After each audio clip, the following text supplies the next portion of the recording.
Çelik Altuner'e de Allah'tan rahmet diliyoruz. Geride kalanlara sabırlar diliyoruz. 2 tane çocuğu var. Bu arada söyleyeyim, Facebook paylaşımımızda sorun var. Yani bu galiba bizden kaynaklanıyor.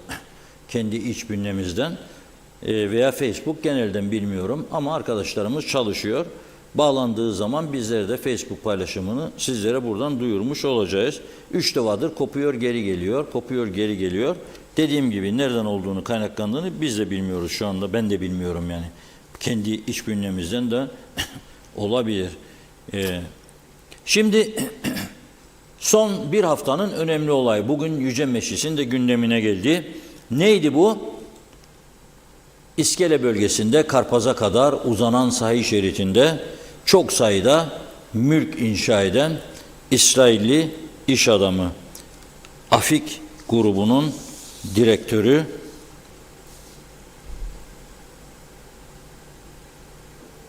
ve onun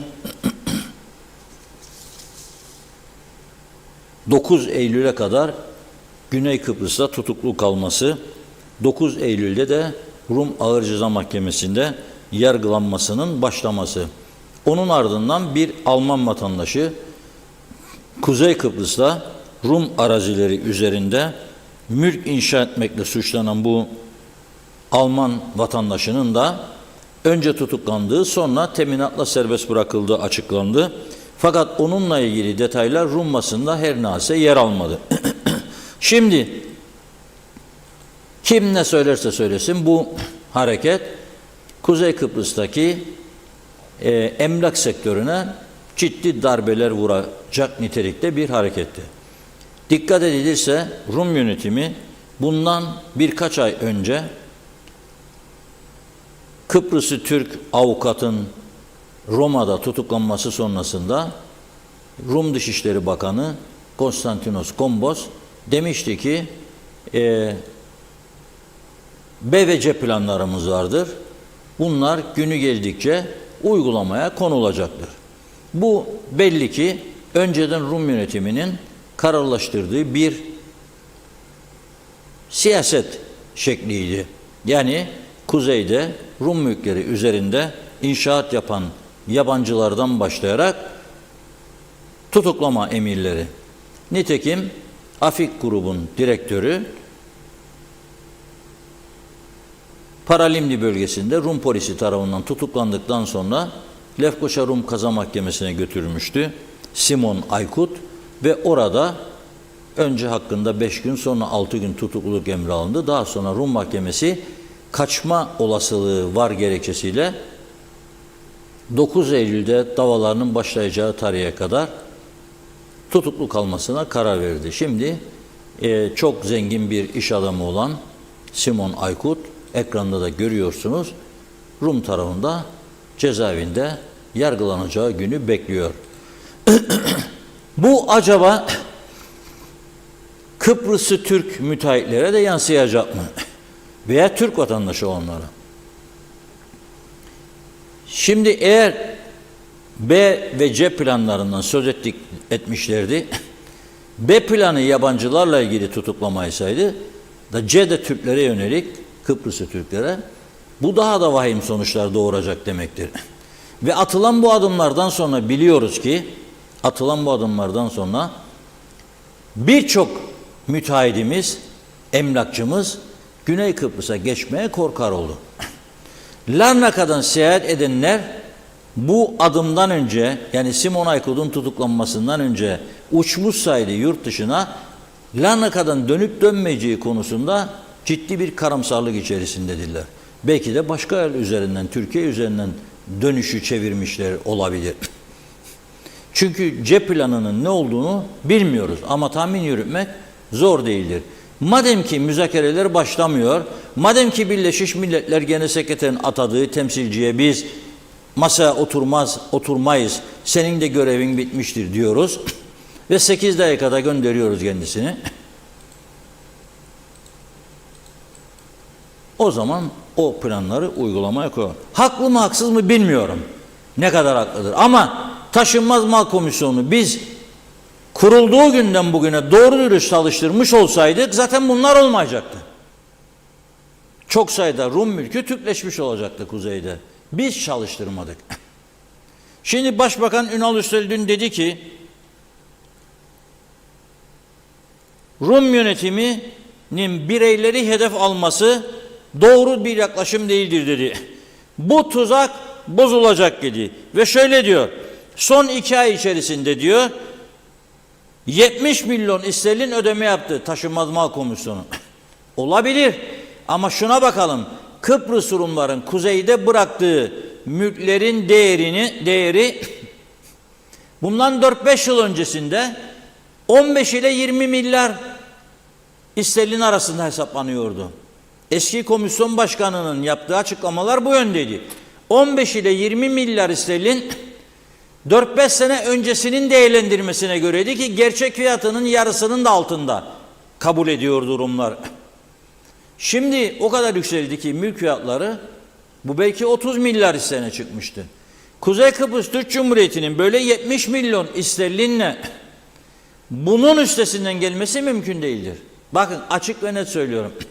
Bu iş birini eleştirme, birine zarar vermek için konuşulacak bir konu değildir.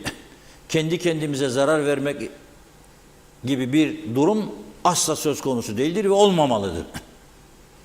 Ama 70 milyon sterlin biz ödeme yaptıysak biz bununla bu işi başarmamız mümkün değildir. 20-30 milyar sterlinlerden konuşuyoruz burada. Peki neden bu kadar zamandır doğru dürüst kaynak yaratılmadı ve komisyon çalıştırılmadı? Esas mesele budur. Çünkü Yüce Meclis önerilen bir şerefiye vergi yasası vardı. Yanaşmadı buna. Çünkü iki tarafında, etrafında ve çevresinde yüzlerce, binlerce Rum arazisi kullanan, satan ve para kazanan insanlar vardı. Ve bu işin ömür boyu böyle gideceğini ve Rum yönetiminin hiçbir tedbir almayacağını düşünerek hareket ettiler. Bizim de güneyde vardır, yakarık vururuk ayağından falan filan diyerek olmaz bu iş arkadaş. Senin aleyhinde bütün uluslararası toplantılarda gerçekleştirdiği girişimleri bertaraf edebilmenin yegane yolu 7.000'in üzerindeki başvuruyu değerlendirmek ki onlar değerlendirilseydi 7.000 daha gelecekti arkadan. Kuzeydeki toprakların o zaman diyecektin ki sahibi benim, parasını ödedim ve aldım. Şimdi bunu diyebilecek bir noktada mısın? Hayır. Gelelim ikinci noktaya. İkinci nokta daha da önemli. Şimdi bunu yeni duydum ben de. Rum yönetimi oldu mu acaba Facebook? Şu an için var gibi ama kesilebilirmiş. Yine de. Sıkıntı varmış Facebook'un kendi sisteminde. Bakalım, ben de bunu anlamış değilim yani. Hep diyaloğumu hedef alıyor bu Facebook, yani bu kadar kuruluşun şeylerinde Facebook'ları çalışıyor da bizimkinde. Ben zannederim bizim kendi içimizde de sorun var. Yani eksikler var veya teknoloji yetersizliği var, bir şey var. Neyse, bizi ekran başında izliyor zaten ezici bir çoğunluk halkımızın, biliyoruz. Ekran başında izlemeye devam etsinler bizi. Şimdi 1979 yılında yeni aldığım bir bilgiye göre 74 öncesinde kuzeyde adam mesela Kıbrıs Rum otel inşa edecek. Veya ne bileyim ben bir ticari bina inşa edecek. Veya ne bileyim ben onlarca mülk inşa edecek. Ne yapıyordu? Arazisini ipotek veriyordu ve bankalardan kredi alıyordu. 74 harekatından sonra bu bankalardan aldıkları krediler Rumların başına dert oldu. Rumlar dedi ki biz malımızı bitiremedik veya işletemiyoruz. Nasıl ödeyeceğiz biz bu ipotekleri? Bunun üzerine Rum yönetimi 79 yılında bu ipotekleri kaldırdı. Dedi ki bankalara ben seni ödeyeceğim. Bu insanların başını ağrıtma, rahat bırak. Şimdi o rahatlayan insanlar kuzeydeki malını satmak için geliyor. Mesela otelini satacak. Yahut da ne bileyim ben arazisini satacak. Apartmanını olduğu gibi satacak. Gidiyorlar Taşınmaz Mal Komisyonu'na. Bakıyorlar malda ipotek görünüyor. Ne yapacağız diyorlar. Onlar da diyor 79'da kaldırıldı, bu yoktur ipotek. Savcılıktan görüş istiyorlar. Bizim savcılık da diyor ki bana diyor Rum tarafından belge getirsin. Ne? Rum yönetimi vekil ise bunlara sakın mallarınızı gidip satmayın diyor. Bunları tehdit ediyor. Ve buna bir de belge mi verecek, gelsin de desin ki benim malım tamamdır, ipoteği kaldırdık biz, bu adamın malını alın da Türkleştirin mi diyecek yani. Bu bana göre bizim kendi ayağımıza kurşun sıkmaktır. Bak ama o kadar demokratik bir ülke olduk ki Rum tarafının kaldırdığı ipoteği biz ama benim kağıdımda böyle görülür. Bana Rum makamlarından belge getirin. Ne münasebet ya? Kim getirecek? Kim alabilir ki bu belgeyi? Gerçek mal sahibi senin karşında mı kardeşim? Bitti bu iş. İmzayı atıyor mu? Getiriyor mu tapuyu sana devretmek için? Onun sorumluluğudur o. Senin değil. Yapmıyorlarmış. Enteresan bir durum. Bu da bizim dediğim gibi kendi kendimizin ayağına kurşun sıkmak. Tabii başbakan konuşunca başbakan yardımcısının da konuşması lazım. Hatırlar mısınız Cuma günü ne dedim buradan programda? Dedim ya Güney Kıbrıs Rum Dışişleri Bakanı Konstantinos Gombos, Amerika Birleşik Devletleri Başkanı Blinken'le stratejik işbirliği anlaşması imzalandı. Bizim taraftan dedim bir kelime yok, tıs yok. Dedim herhalde Ankara'dan birinin talimat vermesini bekliyorlar. Sonra bir açıklama geldi. Kınandı. Cumhurbaşkanlığı tarafından. Sonra arkadan diğerleri başladı kor halinde. Dedim bu mülkiyet konusunda da sende mülk yapanları sokuyorlar. Bari ağzınızdan birkaç kelime çıksın. Bizim Darlanaka Havalimanı arazisinin çoğu bizimdir. Baf Havalan arazisinin çoğu bizimdir. İşte Mari'deki deniz üstü yaptığınız bizimdir. Elektrik santrallarını kurdunuz bizimdir. Şimdi oraya helikopter üssü kuruyorsunuz bizimdir. Bir şeyler siz de söyleyin ya. Ve bu işi topluca müzakere masasında çözmemiz lazım. İyi bir ortamı bozmayalım. Bak karşılıklı geçişler olumsuz etkilenmesin. Dedim herhalde bunun için de bir talimat bekliyorlar. Netice itibariyle sonra Cumhurbaşkanlığı bir açıklama yaptı. Dün Başbakan, bugün de Başbakan Yardımcısı dedi ki ey Rumlar dedi, durmazsanız bunun bir karşılığı olacak ha dedi mutlaka. Ne olacağını ben de merak ederim. Ne yapabilirler? Kuzeye geçişlerini engelleyeceksin. Onu da biz kabul etmeyik. Yani gene düşünürseniz ki 2003 koşullarına, öncesi koşullarına döneceksiniz. Yani kilitleyeceksiniz bu halkı, iki tarafın temasını. Halk burada ayaklanır. Ben açık söyleyeyim size. Aldanmayın deneyesiniz bunu. Aldanmayın deneyesiniz. Kaybedersiniz yani. Kaybedersiniz. O anda indirir sizi bu halk. Aldanmayın deneyesiniz. Bakın bugün açık ve net Rum tarafının yaptığı her şey doğru mu? Bize doğru iyilik mi yapıyor? Hayır. Ama o da kendi politikasını uyguluyor. Sen de akıllı ol, kendine göre politika uygula. Ama sen bir anda çözüm çizgisini değiştirip müzakereleri reddeder pozisyona gelirsen o da sana bunu alır, uygular. Sen eğer bugün Birleşmiş Milletler Genel Sekreterinin atadığı temsilciyi görmek istemezsen, sırt çevirsen o da sana bunu yapar. Onun için bu işi vatan millet Sakarya hukukuyla çözemezsiniz. Bugün sınır kapılarının açık olmasının Kıbrıslı Türklere çok büyük avantajları vardır.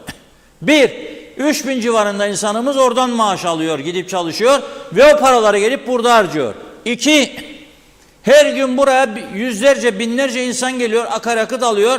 Her 1000 liralık akaryakıt alımında 300 lirası senin maliyenin kasasına giriyor. Ettiği ki 3, sen buradan Avrupa'ya doğru dürüst hiçbir yere uçuş yapamıyorsun. Çoğu zaman Türkiye'ye uçamıyor insanlar. Türkiye'ye uçmak için 500-600 euro istiyorsun. Çoğu zaman İstanbul'a gidip gelecek. Adam orada 100 lira, 150 euro. İngiltere gidip geliyor 70 lira, 50 euro. Ve hepsinden önemlisi her gün yüzlerce, binlerce yabancı turist Lokmacı kapısını geçerek Aras'ta'ya geliyor. O bütün o bölgeyi canlandırıyor. Bir dondurma ise de senin ekonomine katkısı vardır. Bir kola içse, bir bira içse gene katkısı vardır. Bir tane çakma tişört alsa gene katkısı vardır. Ve aynı zamanda yollarında turistlerin yürümesi senin için bir renkliliktir, bir kazançtır, bir moraldir. Sen bütün bunları kapatacağım diyorsun.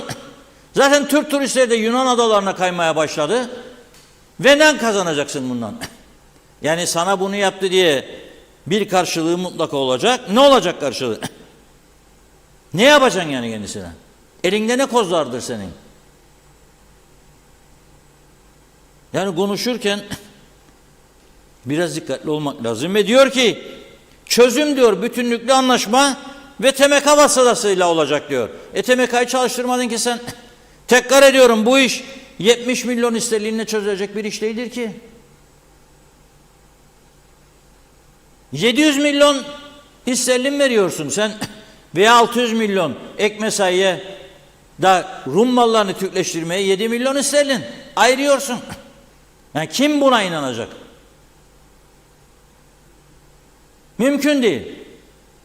Ve götürüyorum sizi bugün Yüce Meclis'in toplantısına, bu kadar hayati bir mesele tartışılırken bakalım bu meclisin içini bir görelim bakalım. Dinledim ama sizi dinlediğim için bunları Ben de şunu diyorum, yabancıların mal alımı ile ilgili yasanın geçmesiyle veyahut da federasyon görüşüp görüşmemeyle bir alakası yoktur Rum tabii. Nasıl yoktur? Onu anlatmaya çalışıyorum. anlatmaya çalıştın, anlatamam. Örnek de verdim size. 2009 yılında Orams davası açıldığında kimdi O Cumhurbaşkanı? zaman bizim sorunumuz Kimdir birbirimizi Cumhurbaşkanı? anlamamak. Sayın Talat'tı Cumhurbaşkanı. Anlamama sorunu. Ve Bak, ondan sonra da federasyonu görüşmeye peki o zaman çalıştık. sevgili Tamam. Oğuzhan, kusuruma Yani bakma. engelleyebildiniz mi? Ne için ben size... Rum dinleyini anlatmaya Ne için çalışıyorum. ben Siz bunu konuşmam? Bir dinle ya, anlamıyorsunuz. bir dinle beni Ama kusura. 2 saattir ben dinliyorum. Hayır, 2 Ben de saattir buradan dinliyorum da cevap vermeye anlamıyorum be çalışıyorum. Oğuzhan. Anlamıyorsunuz. En büyük sorunun Takıldınız gidersiniz atı böyle arabanın anlamıyorsunuz. arkasına koşmak Böyle gidiyorsunuz. derken asıl sen Anlatayım. öyle gidiyor. Federasyonu görüşmeyiz, bir şeyi fark ettirmeyecek. Rum gene açacak bu davaları. Onu anlatmaya çalışırım size. Ya yok keşke öyle olsa be Ceyhun. Keşke anlasa da anlamamazlıktan gelse. Sorun gerçekten anlamıyor. Söylemeye çalıştığımı halk da anlamıştır ama bir daha söyleyeyim.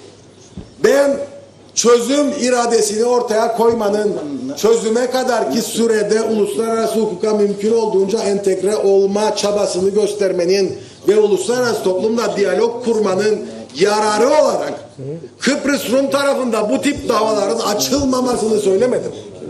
Açılırsa buna karşı mücadele etmedir bunların yararı dedim. Anlaşılmayacak bir şey olduğunu ben düşünmüyorum.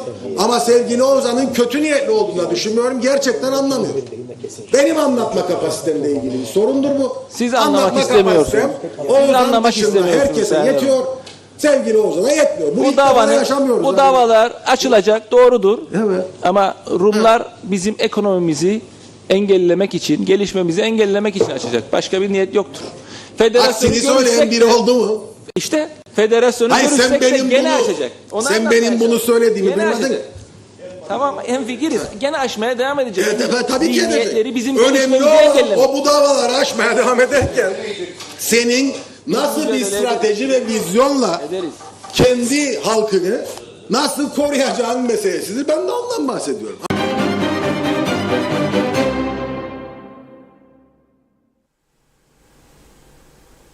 Gördünüz değil mi? Yüce Meclis'te hayati bir konu konuşulur ve salon bomboş gene. Tufan Erhürman kürsüden Oğuzhan Hasipoğlu da oturduğu yerden. Şimdi ben açık ve net söyleyeyim. Rumlar da biliyor ki bir Kıbrıslı Türk Rum'un gerçek sahibinin Rum olduğu bir mülkü kullanıyorsa onun mevcut koşullardan kaynaklandığını biliyor. Tek şikayet tapu verilmesi, koçan verilmesi. Onda ne diyor? Günü geldiğinde diyor, biz zaten bu malı geri alacak. Üstünde oturduğuna sayacak, kaç sene oturduysa. Yaptığım inşaat, para verdim, senin sorunun. Uluslararası hukukta gerçek devir olmadığı sürece Başkasının arsasının üstüne sen ev yapamazsın. Ha ne vardır? Kilise malı vardır. O da benim oradaki vakıf malımı kullanır. Kilise malının üstüne sen devlet olarak inşaat izni verebilirsin. Onu vakıf ve kilise takas edecek. Cumhuriyet arazisi. Biz de Cumhuriyet'in ortağı olduğumuza göre Cumhuriyet arazisi üzerinde yapılan inşaatlarında savunması vardır rahatlıkla. Mesele şahıslara ait mülklerdir, kişilere ait. Kişi kendisi ileride derse ki ben Ahmet Zerdali Bey'in Baf'taki arsasını kabul ederim. Esentepe'deki arsayla değiştireyim. Problem yok. Veya o süreye kadar sen adam gelip müracaat ettiyse satmak isterim Esentepe'dekini veya değiştirmek isterim. Anlaşır değiştirir. Satmak isterim derse sen de verirsen parasını o mülk senin mülkün olur. Ha Rumma mülkü Türkleştirildiği zaman biliyorsunuz ki değeri zaten yükselir, kazanırsınız. Ama bizde egemen bazı çevreler gelmiş geçmiş bütün hükümetlerin üzerinde etkili oldukları için dediler ki kuruş vermeyik. Aldanmayın bu yasayı geçirirsiniz meclisten dediler. Şimdi ben de diyorum ki o giydiğiniz 6.000 sterlinlik lukus ayakkabılar şu mülkiyetten kazandıklarınız paralarla açık artırma için hazırlayın böyle güzel ambalajlayın. Çünkü her şeyin bir sonu vardır. Dikili taşın etrafında dönerek dünyanın en zengini olsan mülk satışlarından dikili taşın etrafında dönüp ne kazanacaksın? Kaldı ki o dikili taşın etrafında da dönülmez artık ha. Pis kokulardan, pis çevreden geçilmez. Diyalog gazetesinde cumartesi pazar günü yayınladık. Pazar günü dün. Yarın Abdullah Su İçmez'e söyledim. Havada, karada, denizde bir daha görüntüler iyi değilmiş. Fotoğraflar çok iyiydi. Çek de getir dedim de yarın sizlere bunu göstereceğim ben. Tarihi Lefkoşa'nın Sarayönü Meydanı, Dikilidaş'ın bulunduğu yer. Tarihi mahkeme binaları orada, tarihi posta dairesi orada, İngiliz döneminden kalma. Pislikten dökülmüş rezalet, duvar taşları oyulmuş mahkeme binalarının. Çevre, Sarayöter'in olduğu bütün çevre, erimiş çürümüş saksılar, kurumuş otlar, çiçekler, şemsiyeler, yüz karası, banklar üzerinde uyuyan sarhoşlar. Onun etrafında döneceksin sen. Bu mudur özgürlük? Benim ekonomimi yok etmek istiyor diyor. Senin bu ekonomiyi ne yaptın? Yani sen işleyip terleyip bir şey mi kazandın? İhracat yapıp da mı kazandın da ekonomini yok ediyor? Öyle bir şey varsa hep birlikte savaşalım. Sen başkasının olan malı alıp üzerinden yapıyorsun, satıyorsun, parayı alıyorsun. Zenginleşme diye görüyorsun bunu. Hayır sen aslında devlet olarak pek zenginleştiğin bir şey yok. Şahıslar zenginleşti burada. Bir avuç şahıs zenginleşti. Veya 100 kişi hadi. Birileri çok zengin, birileri daha az zengin, birileri daha az zengin. Olabilir. Ama bunu yapabilmen için öncelikle o kullandığın mülkü satın almalıydın parasını ödeyip. Adres taşınmaz mal komisyonu. Biz yapmadık bunları. Sadece Türkiye arkamızda ana vatan merak etmeyin falan filan. Ha sen bu yasayı geçirseydin ana vatan da verecekti sana. Zaten %75'liği ben vereceğim dedi ki zaten ananın da vermesi lazımdır. Açık ve net konuşalım. Yani Türkiye'den gelen binlerce kişiye ana dedi ki verin. Size domat, biber, patlıcan ekecekler dedi. Verildi. Sonra onlar büyük bir kısmı arsaya çevirdi. Hepsi partili oldu, vatandaş oldu, partili oldu. Gittiler, sayın bakanım bizim arazi arsa. Yaptı arsa. Sonra döndü 200.000 sterlin, 300.000 sterlin, 500.000 sterlin. Onun parasını ben ne yapmaya ödeyeceğim yani? Nasıl ödeyeceğim zaten? Ödeyemem ki. Etimle budumla. Onu da ana ödeyecek. Birlikte ödeyip çözeceksiniz bu sorunu. Yapılmadığı sürece bu baş ağrısı olacak. Yani Rum'a saldırmanın da bir şeyi var ya. O reddetti anlam planını. Reddettiyse uluslararası hukuk sana malını yağmala hakkı vermez. Ama bak sana Avrupa İnsan Hakları Mahkemesi yol açtı. Dedi ki ey Mustafa'lar, Mehmetler, Hasanlar, Hüseyinler, Ayşeler, Fatmalar, Yoncalar. Aha dedi, sana fırsat veriyorum, al yanına gelin malını, Anrulla'nın malını senin olsun. Böyle böbürlenerek yürü. Parasını verdim aldım diye. Yok para da vermem, kuruş da vermem. Senin olmayanın üstünden 100 milyon sterlinlik servet sahibi olacaksın. O zaman yok be ya. Bırakmazlar işte, bak şimdi bırakmama noktasına geldiler. Ve bunu yaparken yani zannetmeyin ki tek başlarına yapıyorlar. Avrupa'nın desteğini alarak yapıyorlar bunu, Amerika'nın, süper güçlerin. Öyle tek başlarına alamazlar bu kararları. Onlarla çok tartıştılar. Bu işin yolu müzakere masasında artık çözmektir. Çünkü taşınmaz mal komisyonu bu saatten sonra gökten para yağdırsanız yetiştirmez zaten, baksın davalara. Ama gene yürütebildiği kadar yürütsün. Ona itirazım yok. Yürütebildiği kadar yürütsün. Söyleyecek bir şeyim yok. Şimdi tabii bugün mesaj sahasına geçemediğimiz için Azıcık var ama. varmış azıcık o ilk başladığımız noktada. O zaman onları konuşalım, ondan sonra devam edelim. Evet, Erol Topçu iyi yayınlar diledi İngiltere'den. Ahmet Yaşar da iyi yayınlar, selamlar demiş. Osman Önem, Mehmet Uluçaylı da kolay gelsin diyor. Mehmet Ali Özdemir, Serdar Cesurer'de, İzzet Ahmet'te, Erdal Yarkın'da. Celal Harun, trafik kazaları Kıbrıs'ta sosyal bir sorun haline gelmiştir. Her gün olan trafik kazalarına artık bir dur demenin zamanı geldi ve geçiyor. Sen de trafik kazaları olmasın dur kampanyasını başlat Reşat Bey demiş. Bunun öncüsü ol. Fikret İpekçioğlu iyi yayınlar. 20-30 milyar diyor, büyük para oynanıyor. Olan toprakları da sattılar demiş. Diğer mesajında da bizimkiler aklını kullanmazlar çünkü beyinleri donmuştur diyor.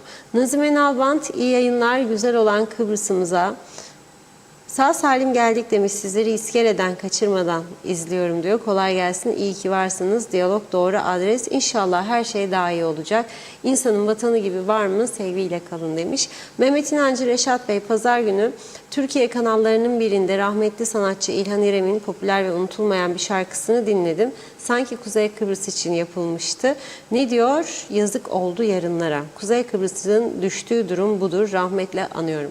Fikret İpekçioğlu, Yüce Meclis'te bu konuşma tam bir fiyasko demiş. Mehmet İnancı, değerli vekillerimiz rağbete giriyor artık Reşat Bey. Kimin umrunda meclis? Erken seçime gidilmeli. Arif Mustafa Cüce, Reşit abi yolcu minibüslerinde mutlaka yaş sınırı getirilmeli. Öğrenci servisi 10 sivil yolcu, 15'i de TC'dir demiş yaş sınırı. Şöyle bir bakıyorum. Mümin Hasan, demokrasi var demiş KKTC'de. Bakıyorum. Şimdilik bu kadar. Tamamladık gibi. Teşekkür ediyoruz. Buyurun. Evet. Arkadaşlar diyor Facebook geldi ama ben göremiyorum yani. Paylaşımda yapmış reji. Bir daha paylaşsın. Yok yani bizde öyle bir şey yok. Bir daha paylaşırlarsa belki görürler. Ben de görmüyorum yani şu anda. Yok. Yani ama geldi diyor arkadaşlar Facebook'a. Sorun giderildi diyorlar. Giderildiyse hep birlikte göreceğiz şimdi. Evet, şimdi bu konu tabii hepimiz için çok önemli, hayati bir konudur. Ben bunun yıllardan beri üzerinde duruyorum. Çünkü biliyorum bir gün başımızı ağrıyacak. Yani bunu tahmin etmek hiç de zor değildi. Yıllar önce 2003 yılında sınır kapıları açıldıktan sonra Yüce Meclisimizin önünden geçerken bir Kıbrıslı Rum iş adamı Konstantinos Damtas dedi ki bu meclis binası dedi bizimdir dedi babamın. Dedim burası sigara fabrikasıydı 74 öncesi. Evet dedi bana, burası Dianellos tütün fabrikasıydı. Benim babamın fabrikasıydı. Sana dedi ister miyim fabrikadan kaçırabildiklerimizi 63 çatışmalarında neler olduğunu göstereyim. Aldı beni iş yerine götürdü. Lefkoşa'nın Rum kesiminde iş yerine gittik. Orada bir cam mekan yapmışlar ve ilk sigara paketleri, ürünler ve diğer alabildikleri yükte hafif örnekleri getirmişler. Orada o vitrinin içerisinde sergiliyorlar. Babamı dedi kaybettik dedi. Şimdi biz dedi burası dedi bana düştü. Ödesinler paramı dedi, satayım dedi. Ben şey değilim. 2003 yılında 2004 yahut da en geç sorduğumda bana dedi ki 2 milyon euroya bu iş olur. Ve ben bunu o dönemde söyledim. 2 milyon euro verselerdi Yüce Meclis'te daha özgürce siyaset yapabilirlerdi bence. Ama yapmadılar. Yapmadılar. Şimdi bunu yapmayan o Yüce Meclis nasıl beni ileriye taşıyacak söyleyin bana siz. Oturdukları bina kendi sahibi değiller. Ve gerçek mal sahibi onları işgalcilikle, istilacılıkla suçluyor. Yani biraz da gerçekçi olalım ya. İğneyi önce kendimize batıralım. Neden almadınız? Bu kadar zenginlik içinde yüzen bir ülke, nüfusa göre dünyanın en pahalı arabalarını kullanan ve nüfusa göre dünyanın en pahalı evlerini, yüzme havuzu, villalarını kullanan bir toplum olduk biz. Kişiler zenginleşti, devlet fakirleşti ve meclisinin binasını bile satın alamayacak duruma geldi. Oraya 2 milyon euroyu vermez, bu taraftan yeni meclis ve saray yapar, 100 milyonlar verir. TL cinsinden milyarlar verir. 6 milyardan başladı, bakalım 10 mu olacak, 15 mi olacak? Yani bir tutarsızlık var. Gerçekten bir ciddi tutarsızlık var. Şimdi 20 Temmuz da geliyor. Barış Harekatı'nın 50. yıl dönümü kutlanacak. Cumhurbaşkanı Sayın Recep Tayyip Erdoğan biliyorsunuz ki Cumhuriyet Halk Partisi Genel Başkanı da ziyaret ederek kendisine Barış Harekatı'nın 50. yıl kutlamalarına birlikte gidelim çağrısı yaptı. Ve birlikte gelecekler. Bunun üzerine Rum Yönetimi Başkanı Christodoulidis de telefon açıp Yunanistan Başbakanı Mitsotakis'e demiş ki Erdoğan kuzeye gidiyor, tırnak içinde söylüyorum işgal etkinliklerine, biz de burada kınama yapacağız. Sizin yanımızda olmanızı arzu ediyoruz. Bize güçlü bir destek olur. Ve ilk kez 74'ten bu yana bir Yunan Başbakanı Barış Harekatı'nın yıl dönümünde kınama etkinliklerine katılmak üzere adaya gelecek. Biri güneyde, biri kuzeyde. Bu süreçte benim bir vatandaş olarak, bir insan olarak arzum iki başbakanın veya Cumhurbaşkanı ve Başbakanın daha doğrusu iki ülke liderinin ve iki Kıbrıs liderinin dördünün bu arada buluşmasıdır. Müthiş bir olay olur bu. Cumhurbaşkanı Erdoğan, Yunanistan Başbakanı Mitsotakis, Cumhurbaşkanı Tatar, Cumhurbaşkanı Christodoulidis. Bir dörtlü masa, belki Birleşmiş Milletler Genel Sekreterine davet ederler. Burada oturup bir yol açarlar. Kıbrıs sorununun çözümü şu anda olmadığı kadar hayati bir duruma gelmiştir. Aksi halde tekrar ediyorum. 100 milyon sterlin de biriktirmiş olsanız mülkiyet meselesinden, eğer siz buradan adımınızı atamayacak duruma gelirseniz ne güneye, ne Avrupa'ya, ne başka bir yere ve dikili taşın etrafında döner pozisyona geleceksiniz. Zaten bu paranın size bir faydası olmadığını göreceksiniz. Olmayacak. Bunun bir faydası olmayacak. Bu konuyla ilgili yani çözüm zamanı geldi mi, gelmedi mi? Halkımız, vatandaşlar ne düşünür? Bu konuyu Ömer Kadiroğlu bugün vatandaşlara sordu. Havada, karada, denizde Ömer Kadiroğlu. Bakalım vatandaşlar ne demiş, birlikte izleyelim. Harekatı'ndan bu yana 50 yıl geçti. Türkiye'nin kabul edeceği yeni bir çözüm planı ortaya çıkarsa tavrınız ne olur? Çözüm planı. Evet, Türkiye'nin kabul edeceği bir çözüm planı. Biz çözüme dünden razıyız da nerede? Yani olumlu bakarsın. Ben olumlu bakarım. Ben çözümcüyüm. Böyle devam ederse, bir çözümsüzlük devam ederse ülkede ne olur? Olacağı belli. Bugün olanın devamı olur. Kıbrıs'ta diye bir şey. Sonuçta sıfıra düşer herhalde. Zaten bayağı bir azaldık. En başta göç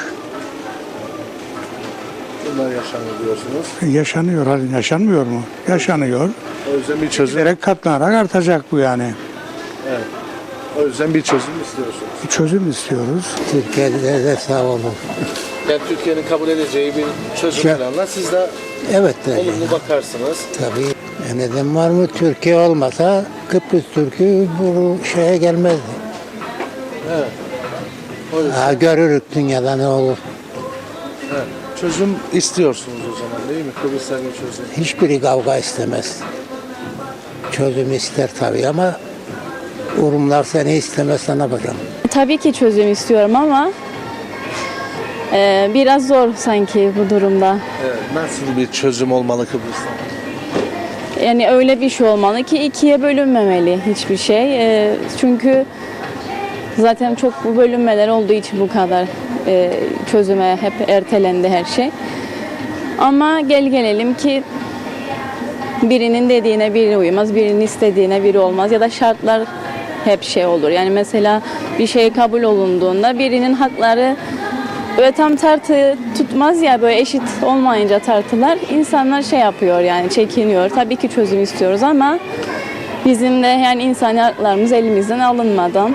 Barış Harekatı'ndan bu yana 50 yıl geçti. Türkiye'nin kabul edeceği yeni bir çözüm modeli ortaya çıkarsa tavrınız ne olur? Ne demek barış için her şey tabii güzel olur. Barış olsun, nasıl olursa olsun. Yani bir çözümden yanasınız. Tabii muhakkak çözümle yanayım. Çözüm olursa daha iyi ama olacağını düşünmüyorum. Ben öyle toplumun yarısı Avrupa Birliği istiyor. Eğer Türkiye'den yana bir çözüm olursa Avrupa Birliği olmayacak. Böyle bir sıkıntı var. Avrupa'ya güvenemiyoruz. Yani elbette Türkiye karanlıkta olmalı. Çünkü güven vermiyor Avrupa. Güven olsa ne demek ya, şimdi yarısı Avrupa Birliği'nde, yarısı Avrupa Birliği'nin değil. Burası Kıbrıs. Güneyi de kuzeyi de. Ama federal olursa ikisi daha güzel olur. Yani iki uluslu devlet, yani güneyde olsun, kuzeyde olsun ama tek bir parlamento, tek bir şey olsun. İnsanlar ayrışmasın. Orada yaşayanlarla burada yaşayanlar ayrı ayrı. Hem gelecekleriyle ilgili kaygıları olmayacak. Hem onların standartlarına biz uyabiliyoruz mu, uyamıyoruz. Karşı tarafı görmediğim için bilmiyorum. Bizim standartlarımız onlara uyuyor mu? Eğer uyabiliyorsa bizim standartlarımız, onlar bize uyar. Yok, onların daha iyiyse biz onlara uyarız. Daha güzel olur. Elbette çözümden yanayız da nasıl bir çözüm yolu çıkar onu bilemem. Yani Nasıl bir çözüm modeli olmalı Kıbrıs'ta? ya iki tarafın da birbirini garanti edecek şekilde, yaşamlarına saygı duyacak şekilde bir çözüm olması lazım. Böyle devam ederse olacağı işte bugünkü yaşam. Başka bir şey değil. Daha kötüye gider, daha iyiye gitmez. Yani neticede. O yüzden bir çözüm şart. Şart. Şart da mümkün değil. Ben inanmıyorum. Yok. Vallahi yok denmez yani. Ne Türkiye ne öğrenirse kabulümüzdür. Kabul edersin. Yani kabulümüzdür. Bu çözümsüzlük devam ederse ne yaşanır, neler olur? Vallahi geriye gidiş olur. Eskiye dönüş. Yani gelecekten bir şey beklenmez. Ümit beklenmez. Evet. He. Onun O zaman için bir çözüm.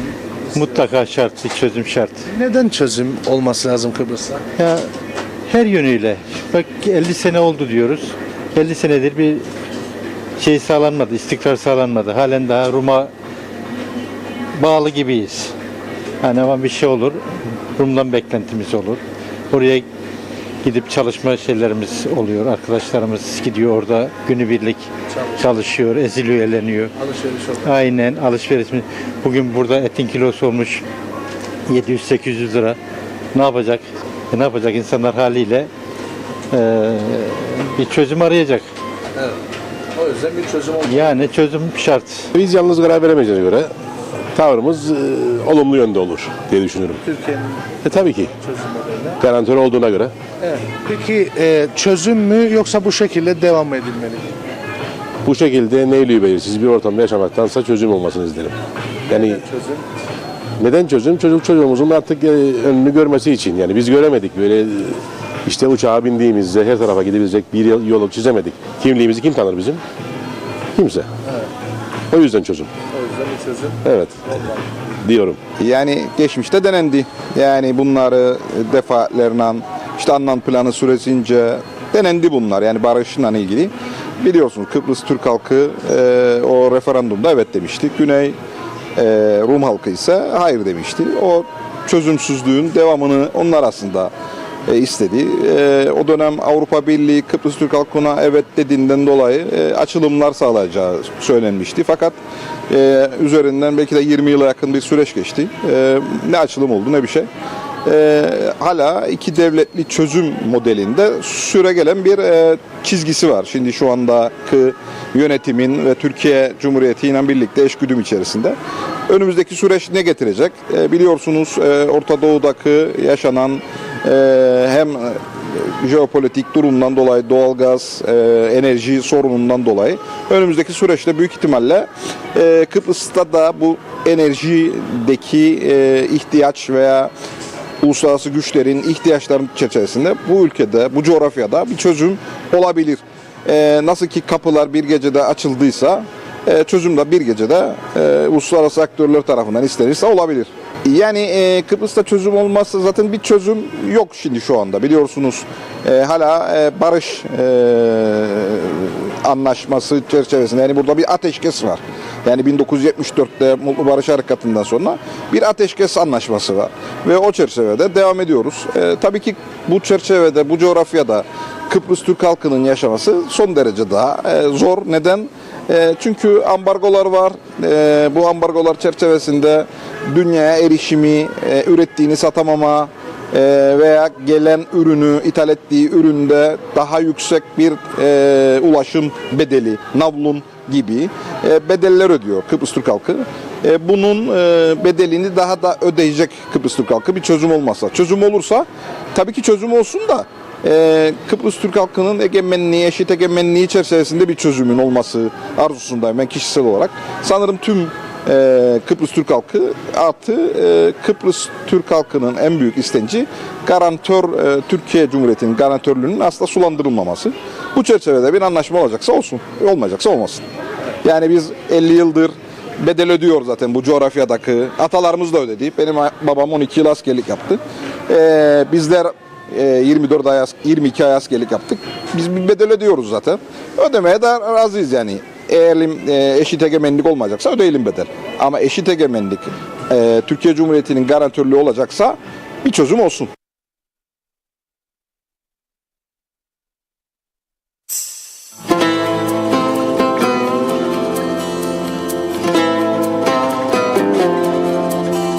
Üzgünüm sevgilim, yitirdiğimiz her saniye için umutlarımız, hayallerimiz daha iyi olabilirdi. Günlerimiz bırakma beni, bırakma beni, sensiz yaşayamam ben, delirtme beni, dokunamaz hiç kimse ellerine, bedenine,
umutlarımız, hayallerimiz daha iyi olabilirdi.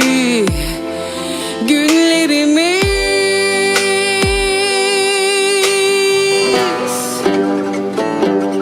bırakma beni, bırakma beni, sensiz yaşayamam ben, delirtme beni, dokunamaz hiç kimse ellerine, bedenine ve de kalbine. Bırakma beni, bırakma beni, sensiz yaşayamam ben, delirtme beni, dokunamaz hiç kimse ellerine, bedenine ve de kalbine. Bırakma beni.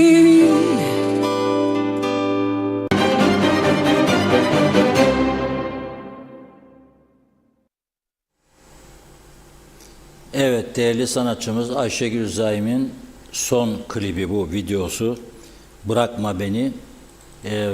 Güzel bir şarkı oldu, kendisini kutluyoruz. Bugün bu telif hakkı meselesinden dolayı epeydir şarkı yayınlayamıyorduk ama bugün Ayşegül Hanım'ın bu bestesini telifsiz olduğunu bize bildirdiği için yayınladık. Umarım sizler de beğenmişsinizdir. Geliyoruz bir önemli habere. 2012 yılında meydana gelen bir olay. Gerçekten meşhur bir atasözü vardır, biliyorsunuz. Nedir atasözü? Geç gelen adalet, adalet değildir. Ama maalesef o kadar çok dava yüklüdür ki mahkemeler, bazı davalar böyle. Benim bildiğim 17-18 yıldır çözülmeyen davalar var.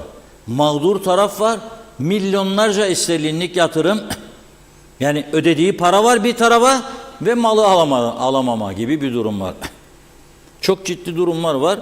Çünkü savcılık geciktiriyor, polis geciktiriyor. Ne bileyim alınması gereken ifadelerde zorluklar yaşanıyor. Bir yığın sıkıntı böyle. Neyse, Güvenlik Kuvvetleri'nin komutanlığına bağlı 3. Piyade Taburu'nda bir olay yaşanmıştı 2012 yılında. Bir genç askerimiz Ertuğrul Dokuyucu baskı ve şiddet nedeniyle intihara sürüklendiği yönünde bir iddia vardı. 11 yıl 8 ay sonra bu dava mahkemede bugün karara bağlandı. Ertuğrul Dokuyucu 4 Kasım 2012'de saat 17.30'da kendi kendini vurarak canına kıymıştı. Asteğmen Arkan Arşehit'in baskılarından şikayetçiymiş.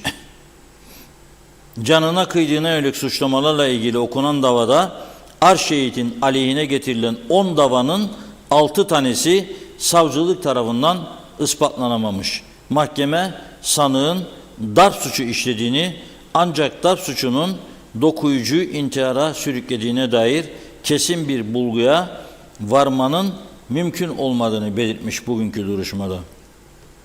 Yargıç, dinlenen uzman tanıkların, psikologların, Dokuyucunun askerlik arkadaşlarının, sosyal arkadaşlarının, aile fertlerinin ifadelerine tek tek değindi.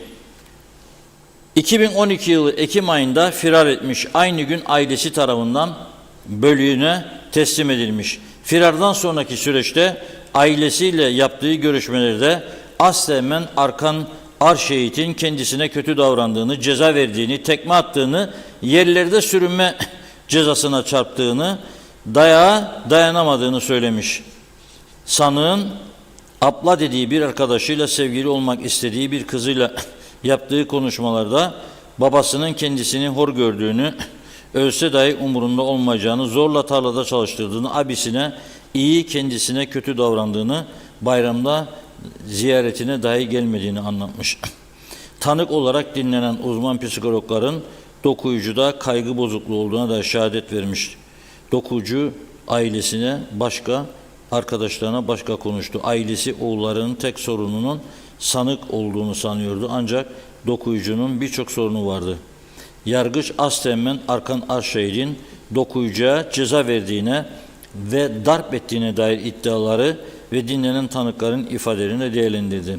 Tüm olgular ışığında sanığın 2 kez dokuyucuya yerde sürünme cezası verdiğine, olay günü ise ensesine tokat attığına kanaat getirmişler. Bugünkü mahkemeden olan en taze haberi sizlere aktarıyorum.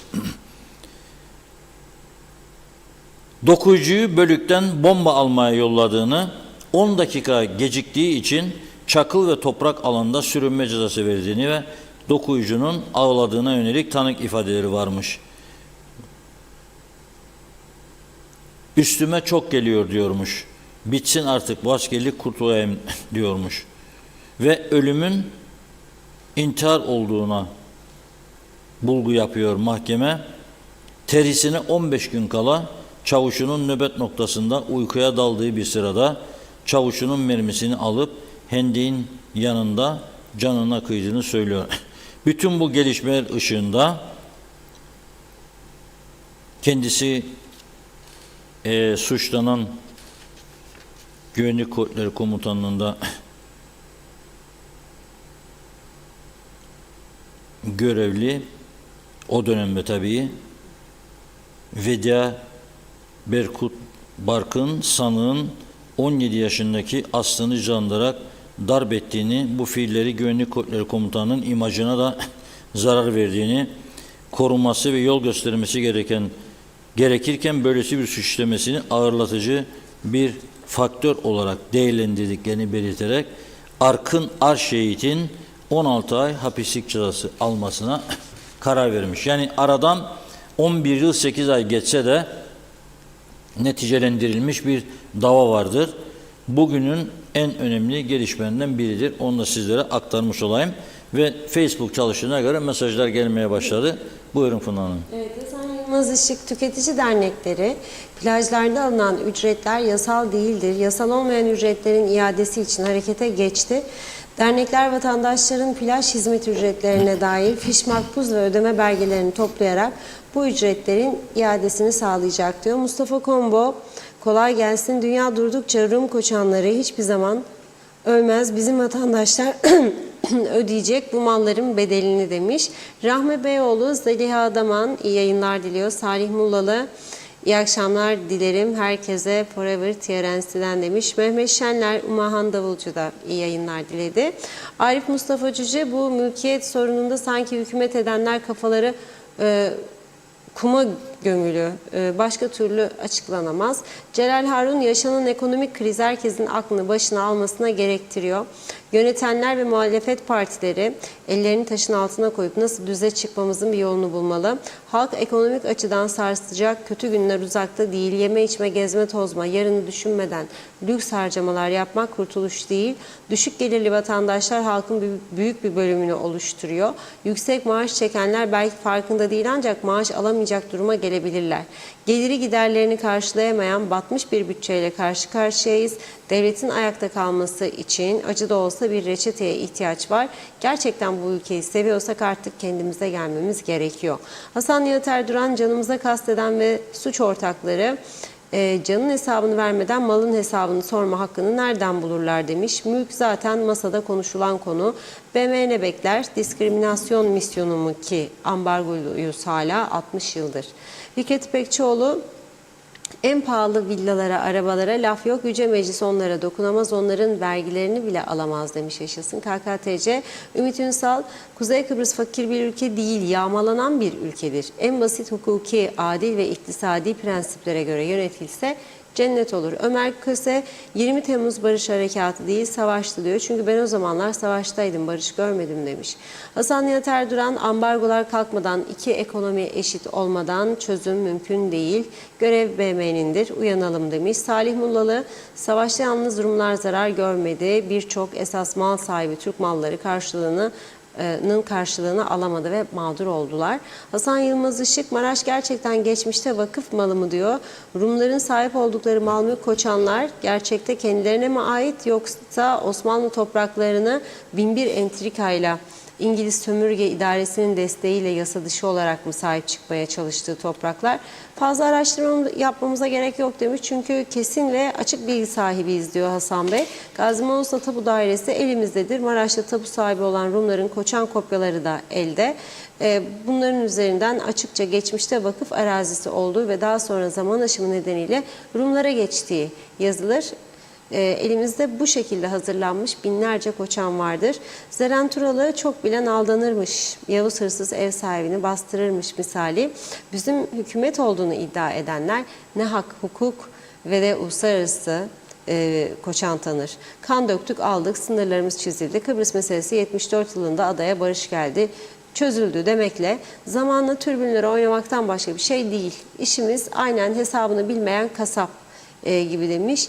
Bizim anladığımız, savunduğumuz hukuk ancak Dikilitaş Saray önünde geçerli. Ulus Barani 1960 sonrası adada yaşayan Türklerin göç etmesini başlatan Makaryos'un yapamadığını şimdi Kuzey Kıbrıs Türk Cumhuriyeti ve Türkiye'yi idare edenler tam gaz yapmaya devam ediyorlar. Yüksel Öner, ayıdan post, Rum'dan dost olmaz, Türkiye olmasa Filistin'den farkımız kalmaz, Rum'a asla güvenmiyorum demiş. Güzin Atik, hükümet artık 50 senelik yasaları günün koşullarına göre düzeltmeli. Eşimin adına koçanlı olan eşdeğer arsaya tüm emekli ikramiyemi vererek ortak ev yaptık. Sonra benim adıma çevrildi koçan. Şimdi ayrılmak üzereyiz demiş. Evin bende kalması için 200 bin sterlin ödemem gerekiyormuş. Benim hakkım 100 bin. Zamanında aldığım 25 bin sterline ev alabilirdim. Şimdi bu parayla imkansız demiş. 50 senelik yasaların artık değişmesi lazım. Ayrıca kadınların mağduriyete uğramaması için yasalara ek maddeler de konmalı diyor. Kemal Osman Ceyhanlı zam yağmuru devam ediyor dedi. Yüksel Öner, bekleyin 20 Temmuz'u, dünya lideri geliyor, o konuşmayı yapar. Sayın Devlet Bahçeli de gerekenlere gereken cevabı verir demiş. Gürdal Mistikoğlu, sizinle röportaj yapmak istiyorum diyor. 50 senedir gaziyim ama kimse gaziliğimi saymadı. Adalet bu ülkede yok demiş. Mehmet İnancı, Ayşe güzel söyledi, şimdi daha çok dinlenecek diyor. Diyalog halkın tek umudu oldu. Gündem özel olmazsa insanlar mutsuz diyor. Ergün Yahat, ülke nereye gidiyor demiş. Yabancı sayısı hızla artıyor. Sahiller doldu, taştı. Evet, bakıyorum. İlkay Baba Yiğit, Akova'dan selamlar. Battı balık yan gider diyor. Bakıyorum. Türker Alptekin de yetişti. Evet, hep Kıbrıslı Türklerin güvenliği diyorsunuz. Rum kardeşlerimizin güvenliği de söz konusu. Garantiler diye 3 garantör de Kıbrıslılara ihanet ettiler. Diğer bir konu, yüz binlerce göç ettirilen Kıbrıslı'nın hakkı. Bunlar nasıl çözülecek demiş Türker Alptekin. Teşekkür ediyoruz. Tamamladık mesajları. Buyurun. Evet, bugün programın da sonuna geldik artık. Dediğim gibi programın başında Facebook paylaşımını yapamadık. Bizleri televizyon ekranlarından izleyebildiği başlangıçta vatandaşlarımız zaten hep öyle oluyor. Ağırlıklı olarak televizyonlardan izleniyoruz. Bu arada YouTube yayınımız vardı. Daha sonra Facebook girdi. Ancak şunu söyleyeyim. Biz başından beri ne istiyoruz? Başından beri bu ülkede eğer siz Türkiye'de var, bizde niye olmasın diyerek Yayın Yüksek Kurulu diye bir kurul oluşturduysanız ve bu kurul ceza kesme veya komisyon alma, vergi kesme hakkına sahipse, televizyonları denetleme hakkına sahipse, televizyonları dinleme becerisi veyahut da olanaklarının da sağlanması lazım. Bütün televizyonların yayınlarının izlenmesini başından beri izliyoruz. Yol göstericiliğe ihtiyaç var. Hangi televizyon kanalları, hangi programlar ne kadar izleniyor? Bunların kamuoyu önünde şeffaflıkla paylaşılmasından yanayız.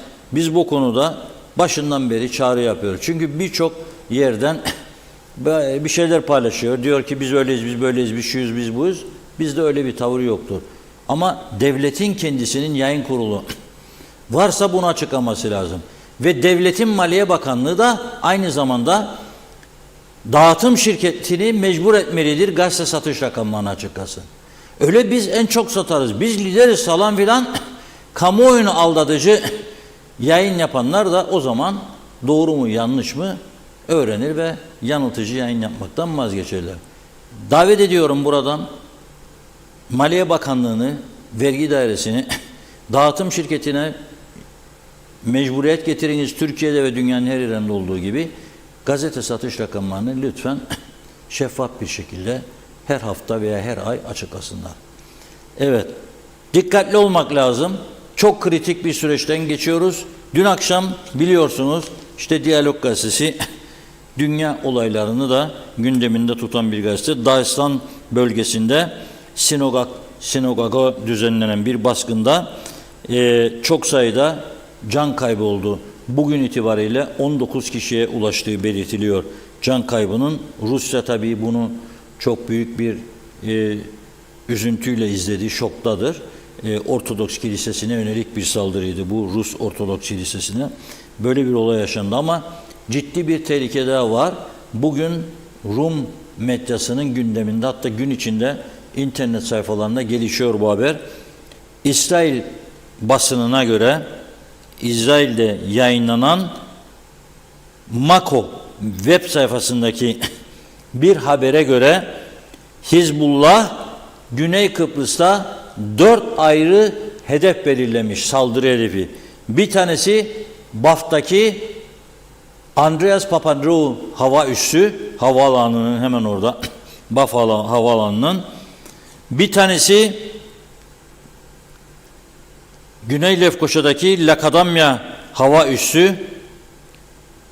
Üçüncüsü Trodos'taki 4. Bölge Denetim Merkezi ve Akrotur'daki İngiliz Kraliyet Hava Kuvvetleri üssü.